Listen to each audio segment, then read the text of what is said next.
Shabbat Shalom, everyone. It's Friday again, and this time it's Parashat Korach.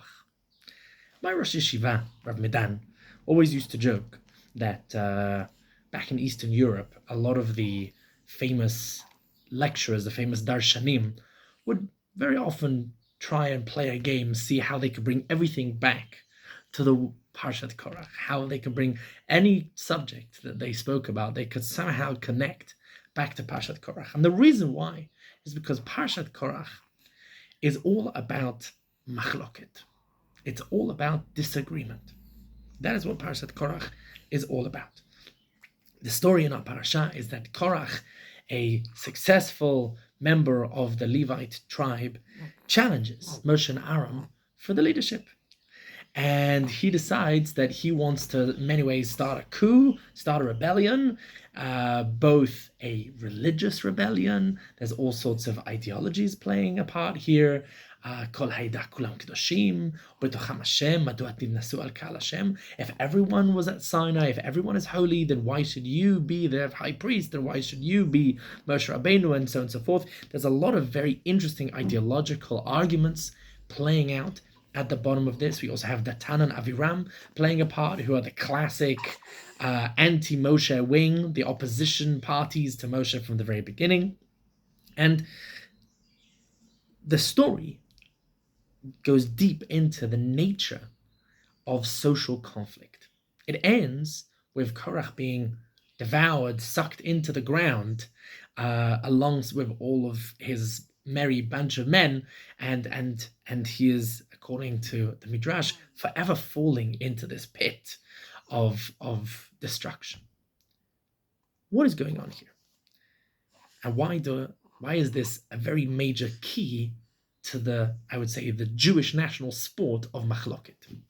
Well, there's a famous Mishnah in Pirkei Avot that says that in many ways juxtaposes two different types of machloket. There's the machloket of the rabbis in the Mishnah, classically represented by Hillel and Shammai, who are two of the major rabbinic figures from the Second Temple period. And they had two whole schools of thought. Hillel and Shammai very much are like the two different sides of a major schism argument that goes through the middle of Torah Shebaal Peh. And that is seen as a machloket l'shem shamayim she'atida litkayim. That is a machloket for the sake of heaven. That is a machloket inside the Bet Midrash. We Jews love to argue. We love to debate. We love to try and figure out what is the correct path to take and why is that the case and why not the case. The whole Talmud is basically one long Jewish argument between a collection of rabbis. That's one type of argument, one type of discussion and debate.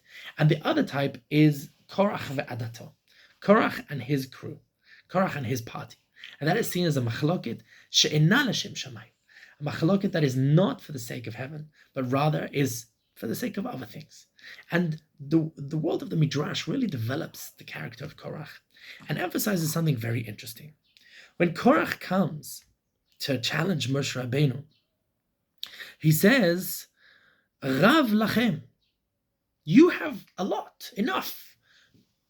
He puts his foot down, he stamps his feet and slams the table and says, enough. And the response to him by the leadership, by Moshe Rabbeinu and Aaron HaKohen is, Rav lachem, Bnei Levi. You have enough. What's going on here? It seems that Korach, by trying to look in other places that Korach appears in the Tanakh, Korach was slighted. He did not receive the position he wanted to receive. He thought that he belonged to be a major leader in the tribe of Levi, and someone else was chosen to be a major leader. This was in many ways personal politics. This was all about the ego. Korach is trying to use the ideology, to use the claims of holiness and the rights of the Jewish people and this whole discussion as to what is the nature of society in a holy nation and how does hierarchy work in a structure of holiness. But really that is all used for the sake of petty politics, of trying to push himself forth. Indeed, the phrase that is often used by Chazal in this is kina, jealousy. Jealousy is Korach really wanted to be the head and he didn't want other people to be the head. And there's another famous line in Pirkei Avot that says, "Hakinah, hata'ava, v'hakavod," the jealousy, ta'ava, lustfulness, and kavod, and pride, and trying to fight for honor, motzi'im et ha'adam min ha'olam, they remove an individual from this world. And indeed, Korach was removed from this world. This is the classic example where he removed himself. Now, I want to take the story of Korach and explore two specific points. One small point and one deeper point. The first point I want to explore is that in many ways, just like my Rosh Yeshiva says, a lot of the times we need to come back to this conversation. This is the first or one of the major lessons in Jewish politics. How do we do politics? How do we as a society try and strive for the ideals, for leadership positions in a way that is l'shem shamayim and not shalol l'shem shamayim? In a way that is not personal politics, is not all about egos and leadership positions, but is much more about, indeed, the ideology and the service of the Jewish people that there is. Unfortunately, Israeli politics, like many human-natured politics, very often has an element of the personal. We see that, for example, with the whole question of, I will not sit with this politician. I would never sit with that politician. This politician is corrupt. This politician is an absolute no-no. And very often, the actual issues at hand, often the Shem Shamayim, gets lost in that whole conversation. Well, what do you mean? Who cares if you like him or not? If this is what is necessary for the Jewish people, this is what needs to be done. So the first thing I think is when we go into the world of politics, we have to recognize that it's never as simple as it seems. And I want to say this in both directions. First of all, the fact that a politician may have a good platform and may have a good ideological base doesn't mean that there isn't also an ego and some sort of kind of personal reasoning behind this. But the same is true of the other way around.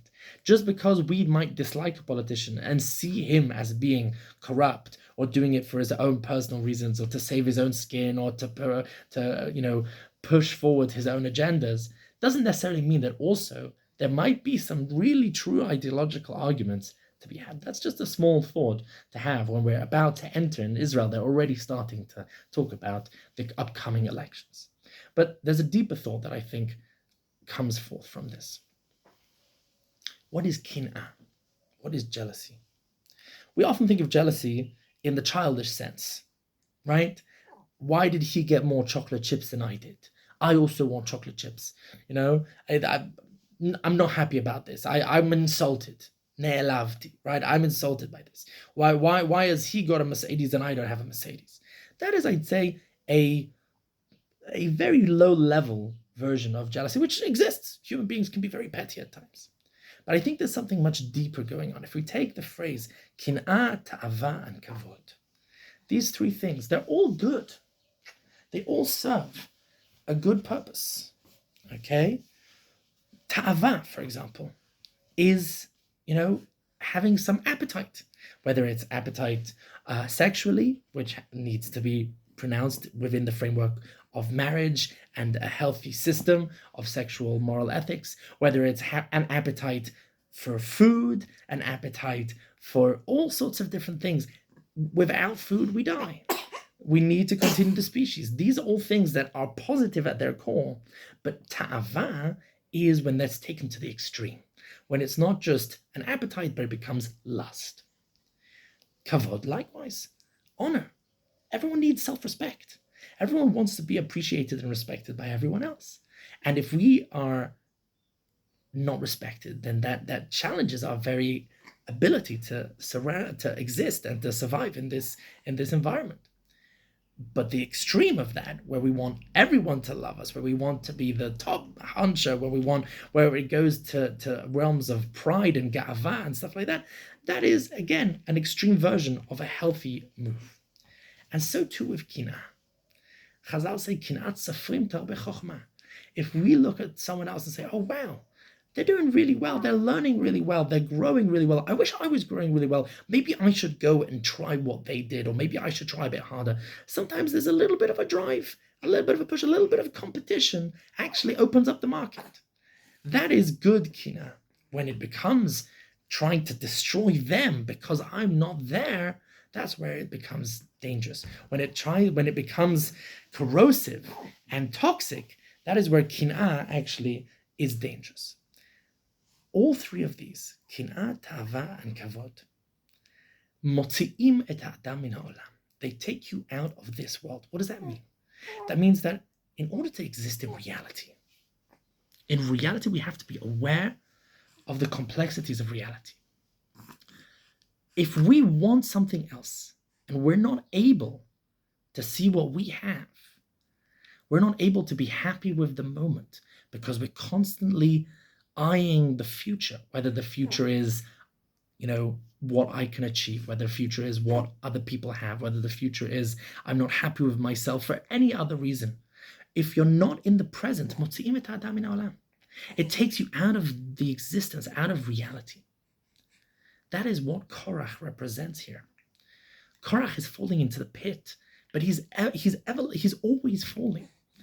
It's a constant feeling in the pit of your stomach that something isn't right, that something isn't there, that you're constantly lacking, that constant ta'ava, that hunger. The beauty of lust is that it's never satiated. It's always more. It's the pursuit of happiness. It's the pursuit. Every bite, the next bite will be the bite that satisfies me, and it never is.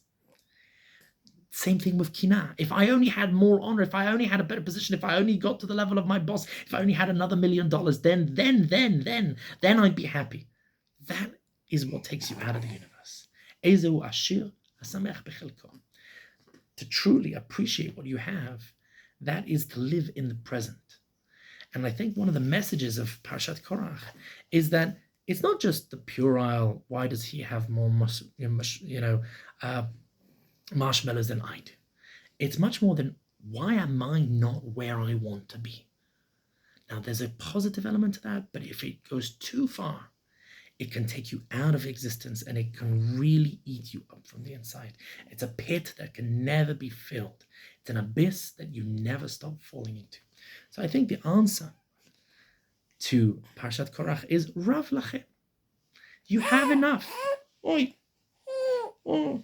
Yeah, I know. You have enough. Rav Lachem. If you're just able to appreciate what one has, again, with an eye of developing, with an eye of growing, with an eye of moving forward, but not in a way that we see the utopia, this politician will save the world and we need society. If only society, everyone agreed with X, then we'd be fine. If we are able to live within the reality, I think then we would be able to learn a very deep lesson from Parashat Korach. Shabbat Shalom.